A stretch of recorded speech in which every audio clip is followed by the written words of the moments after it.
നമസ്കാരം. കത്തിയും ജാമും സ്പൂണും കണ്ടപ്പോൾ തന്നെ മനസ്സിലായല്ലോ, ബ്രെഡും ജാമും കൂടെ കഴിക്കാൻ പോവുകയാണ്. അത്താഴത്തിനുള്ളതാണ് കേട്ടോ. അപ്പം ഞാൻ ഇത് എടുക്കുന്നതിന് മുമ്പേ കുറച്ച് മോരും അവിയലും ചോറും ഒക്കെ ആയിട്ട് സെറ്റാക്കി വെച്ചിട്ടുണ്ട്. ഇത് കഴിച്ചിട്ട് വിശക്കുവാണെങ്കിൽ അതൊക്കെ എടുത്ത് കഴിക്കും. കാരണം അത്താഴ പഷ്ണി കിടക്കണ്ടല്ലോ. ശരിക്കും പറഞ്ഞാൽ ഡയറ്റ് ചെയ്യാൻ തീരുമാനിച്ചു. അപ്പോഴാണ് എനിക്കൊരു കാര്യം മനസ്സിലായത്, എനിക്ക് ചോറിനോട് ഭയങ്കര ആർത്തിയാണെന്ന്.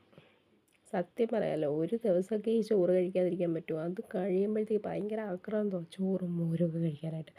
അപ്പോൾ നമുക്ക് ഈ ബ്രെഡിൻ്റെ ഒരു കാര്യം പറയാം. ബ്രെഡ് ബന്ന് ഒക്കെ ബേക്കറി പോയി മേടിക്കുമ്പോൾ ഏറ്റവും ഫ്രണ്ടിൽ നിന്ന് എടുക്കാതെ ഏറ്റവും ബാക്കിൽ നിന്ന് എടുക്കുക. അപ്പോൾ നമുക്ക് ഫ്രഷ് ആയിട്ടുള്ള ബ്രെഡ് കിട്ടും കേട്ടോ. അപ്പോൾ നല്ല കത്തിയൊക്കെ വെച്ച് മുറിച്ച് ഞങ്ങൾ വളരെ ഡെക്കറേറ്റ് ചെയ്ത് വെച്ച് കഴിക്കുകയാണ്. ഓക്കേ.